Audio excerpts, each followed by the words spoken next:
let's make a super cute farmhouse country kind of bunny flower box with this Dollar Tree stuff. Hey everybody, it's Colette with Blessings Craft Therapy. If you didn't know, and if you did, thanks so much for coming back. So I got this little bunny at Dollar Tree. I cut off the jute hanger, save it, we'll use it later. And I paint it with, this is chalk paint and the color is Java. Cover the front and then let it dry. Then once it's dry, I'm gonna add some school glue. Now, it can be Elmer's, but I'm using a cheapy brand, and I just cover it, and then I am just going to use my brush and just, brush it to smooth it out. You could, I guess, leave it bubbled like that, but I wouldn't. And then I dry it. I'm using a heat tool. You don't have to do that. You could just let it dry it. Then I add some chalk paint on top of that. The color is sheepskin, and I let that dry with my heat gun, and look at what happens. Look at the crackle. Oh. Listen, I know some of you don't like this technique. Some of you don't like primitive stuff. It's okay. Look away for a minute. You don't have to do it this way. You could certainly just paint it regular. You could do that. It would be fine. But, oh my goodness, for all of my primitive loving people. I know. I get too excited. Calm down. It's just a crackle finish. But hello, super cute, right? I love it. All right. So we're going to do that. Yes, I have to show you the whole time because it is like therapeutic almost watching this do the crackle. I'm sorry. It is what it is, right? You're going to have to just deal with me. It's fine. All right. Then I have this little crate I had gotten from Dollar Tree, and I'm going to paint it with that same Java chalk paint that I used earlier. And I do the back, the sides, and the inside. All of it. I do all of it. Make sure you get the tag from the bottom because that'll bubble and look horrible if you don't fix that. So again, I just do all of that. And then I let it dry. And we're not going to do anything to it. Can you believe that? I know. All right. So then, of course, I'm going to distress my little bunny because that's what I do. I'm using a distressing tool that I'd gotten on clearance at Michael's. But you could use a scrubby, like a sponge scrubby, and just dip it in some wax. It's this is Waverly Brown wax.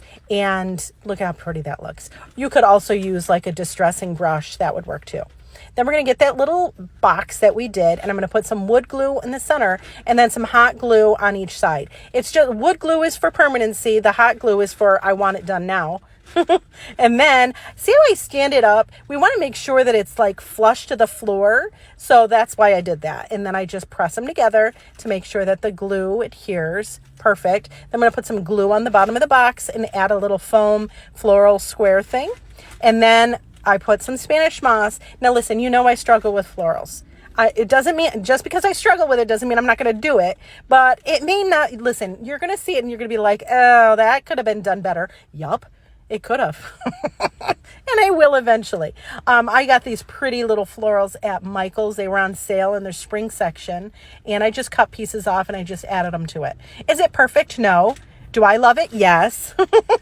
I bet you could do great. I bet you could do even better with your florals.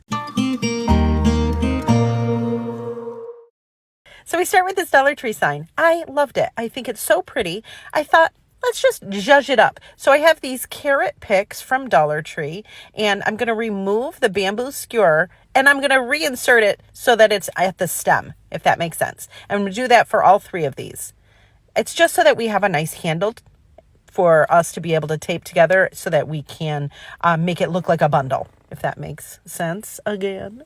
All right, so I used just some painter's tape and I just taped it. And by the way, it took me literally 25 minutes to figure out to tape it instead of trying to do all of the other things like tie it, put wire on. This project should have been easy and I overcomplicated it like nobody's business. All right, so then I tied this ribbon I had gotten from Joanne Fabrics. I had tied it in a bow at the top and I thought, okay, this is going to be great, right? I trim off those wooden skewers, put some glue on the back of our little carrots, and then we're going to glue it onto the sign. Easy peasy, right? Right. But no, it's never that easy with me. It's not. I thought it needed a little more. So I have some of the smaller carrots and I just start gluing them randomly on our bigger carrots. Had I had more of the bigger carrots, I would have used those. And I went to Dollar Tree yesterday and noticed they have even bigger carrots. But we use what we do with what we have, right? It's fine. All right. So it looks super cool. I think it looks cool. And then I put a little hot glue at the top and I kind of pinched where all of the stems met just so that it looked like they were gathered. Then I decided, hey, let's see if we can kind of wrap this bow ribbon around and make a bow at the top. So I did that. So I just kind of snuck it behind the bundle and then, wrapped it, tied it in a bow. Side note, this ribbon is awful to tie in a bow, just for your information. It's beautiful. I love it, but it is so stupid to tie. But anyways, I was like, oh, this is kind of cute. But then I was like, the top seems like it's missing something. So I have this mat I had gotten at Michael's, and I'm just going to pull a couple pieces off of it and cut them apart so that they're all free. And I untied the bow, unwrapped it, and then started putting all of the greenery on the top. I gotta be honest, I'm glad I did this because it made the project look so much better. But it took a hot minute to get there. And so then I'm just going to make sure that those are adhered with some glue, and then I just tie it in a bow. Again, frustrated tying this with a bow because it is not easy to tie, but that's okay. But anyways, look at how fun this is. I was going to do so much to this sign, and then finally, it took me so long to kind of figure this out that I was like, you know what? I'm kind of not mad. I'm kind of liking the way this looks, and so I left it alone. And you know what? I think it came out really cute. Could you do more to it? Absolutely. But at this point, I had spent so much time and effort, I was like, I'm done. And my husband, thankfully, is like, oh my gosh, I love that. So win-win, right? So I have this egg shape. I got it at Dollar Tree. And I also have these little wooden egg cutouts, also from Dollar Tree. We're going to use 2 of those, one of the big one. Perfect. Then we're going to paint the big wood shape white. We did the sides, the back, the bottom, and then we're going to do the top of the 2 egg shapes. Perfect. Now, I just need an excuse to show you my clearance find from Michael's. There are all these little handled things. I'm going to use them for distressing. It looks like fake grass, but look at how cool it does. Oh, I put some brown wax on it, and then I just rubbed it on the edges, and look at it. Oh, it makes it look like wood. And look at what it does on this big wood shape. Oh, I know some of you don't like the distress vibe, but for those that do, you know the feeling I have right now, right? Look at how cool it is. Whew. Paid 99 cents for all of them. I'm so excited. Anyways, and I did the side as well. And again, this was Waverly wax. Then I had some little hearts. I had 6 wee little tiny ones and then 2 bigger ones. And we're going to glue them onto our egg shapes that we did earlier. Look at it. Do you see what we're doing now? Oh, we're doing his feet. What? Yes, we're doing his little feet. I didn't want to paint it. So I said, hey, I've got a bunch of stuff in my stash. Why not? Like this little pick that I had. I had a heart on the top, and I just cut the pick part off and then just sanded off the excess. I glue on the egg shapes. Now I'm putting them bigger side on the top. Okay. Then we have a piece of jute, and I'm just unraveling it, but leaving the center raveled so that we can glue it onto our little heart shape that we cut the pick off earlier. Ta-da! See how it all works together for good here, friends? All right, so then we're going to glue that to our big egg shape, and then we're going to trim it. And look, how cute, right?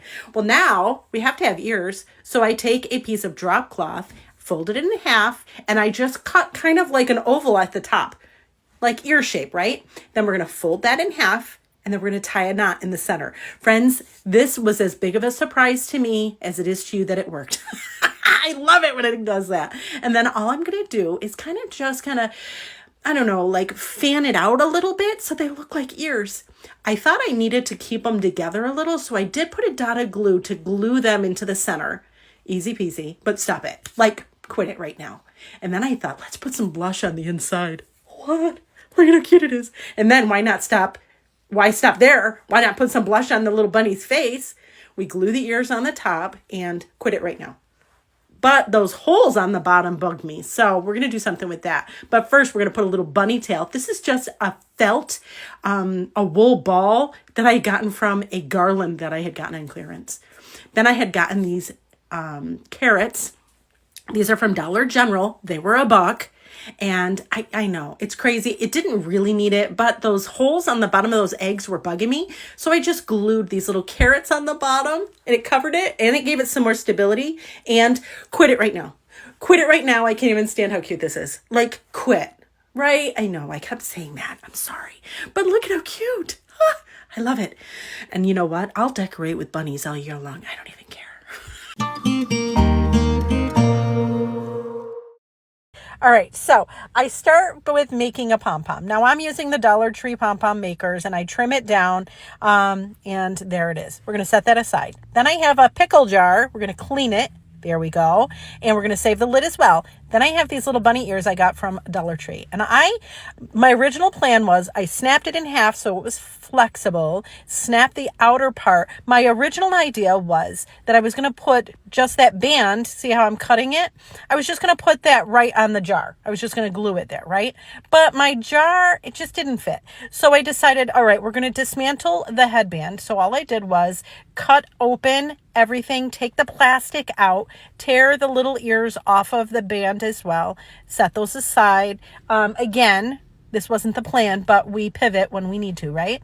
So see how I have all of those little pieces of headband. I'm going to take all those out, cut it open so that we have strips, right? Listen, this is so cool. Then we're going to put some glue on the edge and we're going to glue our strips along the edge. This is a hot glue gun and it is a metal lid. Friends, the metal lid's going to get hot. Be careful. All right. So anyway, so we're going to keep doing that. Now, it didn't go all the way around. So I cut a little piece off of one of the other pieces that I had left, just a square, just to do the center. And now we see, splice it in. And because it's fuzzy, it's like faux fur kind of stuff, it will be able to kind of blend in. Okay. So no worries. Ta-da! Awesome. Then I put a strip of glue on the center and I put another strip of the faux fur stuff in the center of that. And then I put a bunch of glue. Like I loaded up the glue on the ear and then I put it on that fur part that I glued down originally. And then I go around because I put so much glue on it, it kind of seeped out. And that's where we can kind of use our finger protected and kind of press it down. All of the faux fur that was the excess will be able to kind of squish into the ear. Does that make sense? And we do the same thing with the other ear. Now I am going to tell you, I encourage you, hold the ear until your hot glue has a chance to set. Because if you don't, it's going to flop, right? And we don't want that. So easy peasy though. My Ryobi glue gun is so hot. It is like lava. So it takes longer. But using another kind of glue gun, it may take less time. Either way. And you'll see here, I'm just lifting up that I want to call it faux fur, and putting some more glue underneath and then pressing it down. And look at, you can't even tell. Look at it. Oh, I tied a piece of ribbon, just tied it in a bow and I set it in the center of my ears just because I thought it needed a little something and quit it. Look at how cute. Then we're going to remember that pom-pom. We're going to put some glue. We're going to glue it on the back of that jar and stop. Now, I put jelly beans in mine, but can you imagine you could fill it with little faux carrots and maybe some, I don't know, fairy lights. You could put chocolates in it. You could do anything. Look at how cute it is. I love it. This would make a great teacher gift or a gift for anybody. Like, stop it, right? I am so excited about this. Woo. So I start with 2 of these dusters. And all you're going to do is twist the handles off. They unscrew. I know. Who knew? Well, I did. But anyways, so I have 2 of them and I'm going to unscrew the handle for both of them. Easy peasy. It takes just a little bit of effort and you'll get there. It's fine. And then I have first thing I did was I bent one of them because I thought there is nothing better than a bunny ear that's kind of bent. One of them. Whew, cute. Anyways. So then I have this round circle wreath from Dollar Tree, and all I'm going to do is I am letting the duster overhang to the center of that wreath, okay? And I'm using zip ties, and I'm just zip tying them to the wreath. There's a reason why we let that duster, though, overhang, and you'll see that in a minute. But I put, I don't know, maybe 2 zip ties per duster on my wreath. It was easy enough. You could do more or less, whatever you think is comfortable. Just make sure they're secure. Perfect. Now, this is why you let it overhang. That end of that duster, I'm going to fold it up or bend it up so that it goes over the wreath. So it's like secure even further. I know, right? So we're going to keep doing that. Perfect. Make sure that's really down. You don't want it to be sticking out. You don't want anybody getting hurt. And then you want to cut off the excess zip ties. Perfect. Then we're going to use some more dusters. These are like the Swiffer dusters. I got these also at Dollar Tree. I used 4 of them. I put glue on them. Now this, remember when we pour the duster, we bent it up? That duster now is on top of it, so it covers it, right? I know. So then all I'm going to do is add some more hot glue, and I'm just going to fold up the duster so that it encapsulates our wreath. We're going to do that all the way around, and anywhere that it is kind of flopping, we're just going to hot glue. And the nice thing about this is that it's fuzzy, so you can hide a whole lot of mistakes. And yeah, easy. Look at how cute already. I love the fuzz. I'm there for it. All right, so then, as I mentioned, I used 4 of these Swiffer-like dusters. So all I did was arrange it on the wreath, put some hot glue on the end, and then fold it in. And I will encourage you to hold it for a moment so that the hot glue can actually adhere. But we did this all the way around. All I did was just make sure that it's as close enough to the other duster so that it looks seamless, if that makes any sense. But we're going to do that all the way around. And again, the reason why this is so cool is because it's fuzzy. So it'll hide those seams. So it's not a big deal if you go over or if you don't match it perfectly. It's fine. It's fuzzy. You're not going to see it. It's going to be fine. I love it. I'm so excited. I can't even stand it. Can't even stand it how excited I am. And again, here's the last one. We're going to put that one on. I think, like I said, I used 4 total. All right, so there it is. And then all I do is flip it over and kind of muss it up. Now, I was going to put flowers on, but you know I'm not good with florals. And you know also that I'm not good with commitment with this stuff. So I have this little bouquet of flowers I got from Michael's, and they're wired. So all I did was bend them, and then I looped it onto our bunny, in between the bunny ears, and quit it. Oh, and then I added some fairy lights. What? I know. Stop it. Look this is what it looks like at night. Like, come on. Listen, I know this isn't for everyone, but seriously, for those that it is for, what? I know, right? And then maybe if it's not for you, maybe it'll give you an idea. Maybe it'll inspire some other kind of great project. Who knows? Anyways, friends, thanks so much for watching, and I hope this inspires you.